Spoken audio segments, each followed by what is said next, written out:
하나님의 말씀은 맛있습니다. 하나님의 말씀은 즐겁습니다. 하나님의 말씀은 생명과 행복을 줍니다. 500독 성경통독 훈련원장입니다. 여수 살리는 교회 임기환 목사가 하나님의 말씀을 봉독하고 전하는 시간입니다.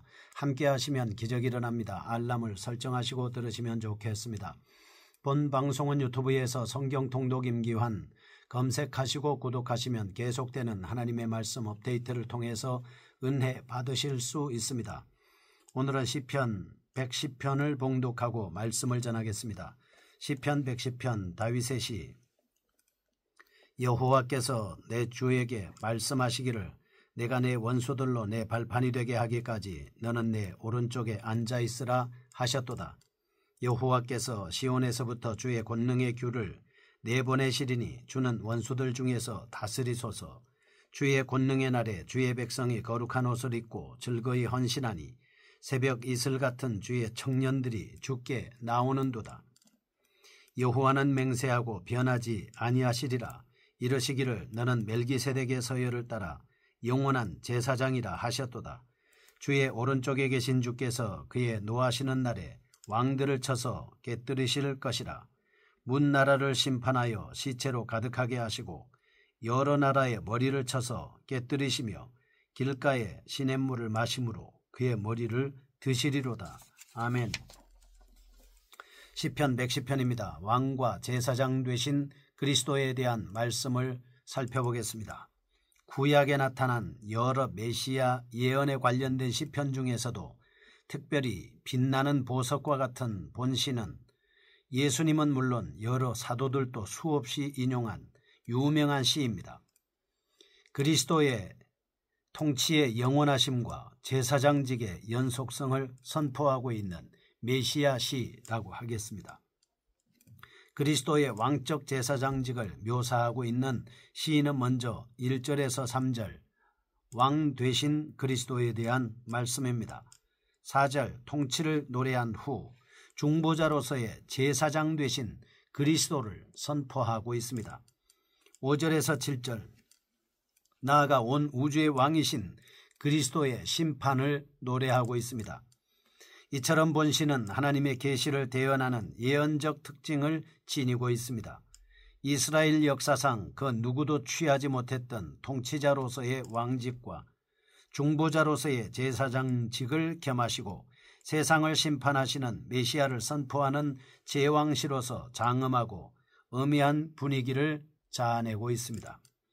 본시가 다윗에 대한 내용이라는 주장과 마카비 제사장에 대한 내용이라는 주장이 있지만 이러한 견해는 여러 가지 증거를 살펴볼 때 설득력이 없습니다. 오히려 그리스도에 대한 예언이라는 명백한 증거들이 들어있는데 그것은 다음과 같습니다. 첫째 1절과 4절입니다.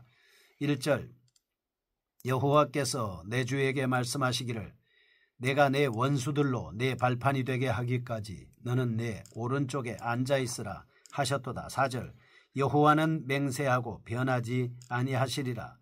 이르시기를 너는 멜기세덱의 서열을 따라 영원한 제사장이라 하셨도다. 아멘. 이스라엘 역사의 영역 밖에 있는 인물에 대한 내용입니다. 둘째, 유대인 주석가들도 만장일치로 본시를 메시아 예언이다 라고 보고 있습니다. 셋째, 마태복음 22장 41절에서 44절, 마가복음 12장 35절, 누가복음 20장 41절에서 43절에 나타나는 말씀을 보면 예수 그리스도께서도 이 같은 사실을 언급하셨습니다. 넷째, 사도행전 2장 34절 35절, 고린도전서 15장 25절, 히브리서 1장 13절, 사도들 역시 본시를 메시아 예언으로 그리스도에 대한 것으로 인용하고 있습니다. 따라서 본시는 인간 왕에 대한 묘사라기보다는 우리의 구속자로서 은혜로운 통치를 수행하시는 그리스도에 대한 예언이다라고 결론 지을 수 있겠습니다. 1절에서 3절 보겠습니다. 왕 대신 예수 그리스도에 대한 말씀입니다. 1절 메시아의 왕직의 신적인 기원입니다. 2절 통치의 권능에 대한 말씀입니다. 3절 메시아 왕국의 영광 등이 잘 나타나고 있습니다. 첫째, 1절입니다. 왕직의 신적 기원에 대한 말씀입니다. 여호와께서 내 주에게 말씀하시기를 내가 네 원수들로 내 발판이 되게 하기까지 너는 내 오른쪽에 앉아 있으라 하시도다. 아멘. 하나님의 직접적인 선언의 형식을 사용했습니다. 시인은 하나님의 여전한 의전의 광경을 제시해 주고 있습니다. 비록 인간들이 주님을 거절하고 죽일 것임에도 불구하고 하나님께서는 다윗이 주라 칭하고 있는 예수 그리스도를 당신의 보좌 우편에 앉히시겠다라고 말씀하고 계십니다. 하나님께서는 예수 그리스도를 다윗이나 천사보다 높게 하셨습니다. 온 인류의 구세주요 중보자로서 앉게 하시며 주의 날까지 세상을 통치하시고 심판하시는 왕으로 높이셨습니다. 둘째, 2절 통치의 권능에 대한 말씀입니다. 여호와께서 시온에서부터 주의 권능의 규를 내보내시리니 주는 원수들 중에서 다스리소서. 아멘. 그리스도께서 하나님의 절대 주권에 의해 왕이 되셨음을 예언한 시인은 이제 하나님의 통해서 그분의 다스리심을 노래하고 있습니다. 여호와께서는 어느 누구도 대적할 수 없는 권능을 그리스도에게 수여하셨습니다. 즉 하나님께서는 하늘과 땅의 모든 권세를 예수 그리스도에게 주셨습니다. 예수님 또한 그렇게 말씀을 하셨습니다.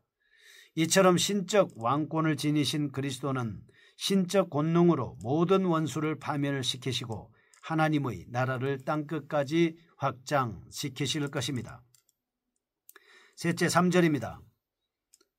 주의 권능의 날에 주의 백성이 거룩한 옷을 입고 즐거이 헌신하니 새벽 이슬 같은 주의 청년들이 주께 나오는도다.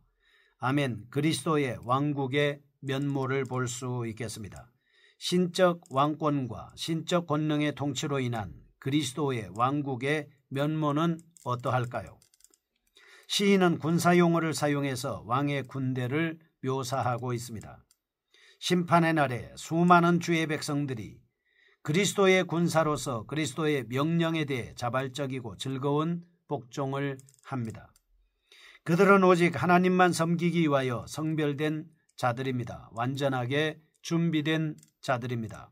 새벽 이슬처럼 하나님 나라의 영광스러운 면모를 나타낼 힘과 용기를 지닌 백성들입니다. 110편 4절입니다. 제사장 되신 그리스도에 대한 말씀입니다. 4절 여호와는 맹세하고 변하지 아니하시리라. 이르시기를 너는 멜기세덱의 서열을 따라 영원한 제사장이라 하셨도다. 아멘. 그리스도의 왕권과 통치, 그분의 영광스러운 나라에 대해서 묘사한 시인은 이제 예언자적 신탁보다 더욱 강한 표현인 신적 맹세를 통해 그리스도의 제사장 직분을 선포하고 있습니다. 메시아의 왕이 되신 것과 함께 제사장 되심은 우리 구원의 성취 여부가 달려있는 지극히 중요한 전환점입니다.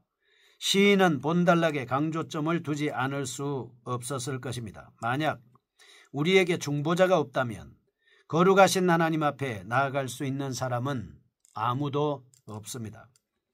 시인은 그리스도께서 멜기세덱의 반차를 쫓아 제사장이 되셨다 말씀합니다.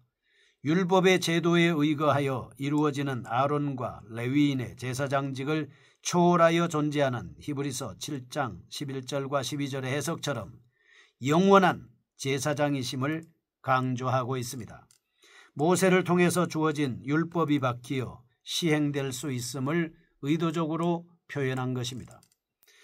그리스도가 멜기세덱의 계보를 쫓아 제사장직을 수행하실 것을 찬양하고 있음은 히브리서 5장 9절의 해석처럼 하나님의 백성에게 곧 신구약 백성에게 예정된 중보자 예수 그리스도 안에서 영원하고 확고한 구원이 주어짐을 알려주고 있습니다. 그의 제사장직의 신적 기원 및 영원성을 암시해 주고 있는 것입니다. 멜기세덱은 살렘 왕입니다. 지극히 높은 제사장이었습니다. 왕적 제사장인 그리스도를 상징하고 있습니다. 그의 출신의 초월성과 생존의 영원성을 통해 그리스도의 제사장직의 독특성을 상징하기에 적합한 인물이었습니다. 우리는 영원한 제사장으로서 대속제물이 되신 예수 그리스도를 진심으로 찬양하며 날마다 그분께로 나아가야 할 의무와 특권이 우리에게 주어져 있습니다. 세 번째 5절에서 7절입니다. 심판자 되신 예수 그리스도에 대한 말씀입니다. 5절 주의 오른쪽에 계신 주께서 그의 노하시는 날에 왕들을 쳐서 깨뜨리실 것이라. 문나라를 심판하여 시체로 가득하게 하시고 여러 나라의 머리를 쳐서 깨뜨리시며 길가에 시냇물을 마심으로 그의 머리를 드시리로다. 아멘. 그리스도의 왕직과 제사장직의 위엄과 권위를 노래하던 시인은 갑자기 분위기를 전환하여 세상을 심판하시는 그리스도의 모습을 묘사하고 있습니다. 시인은 예언자적인 기술 형식에서 여호와에 대한 직접적인 찬송의 형식으로 전환하여 노를 참지 아니하시고 공의를 바라시는 진노의 날에 대해 선포하고 있습니다. 이러한 내용을 통해 우리는 본시가 단지 왕적 제사장직의 대관식을 예언한 시가 아니라 그리스도를 대적하는 세상에 대한 철저한 보응을 통해 하나님의 나라가 완성될 것을 제시하는 종말론적 시임을 알 수 있겠습니다. 본단락은 치열한 전투와 완전한 보응을 설명함으로써 심판자로서의 그리스도를 소개하는 방향으로 진전되고 있습니다. 이처럼 심판자 되신 그리스도의 모습은 그리스도를 믿음으로 죄사함을 받고 그의 통치를 받으려는 성도들에게 완전한 승리를 보장해 주고 있습니다.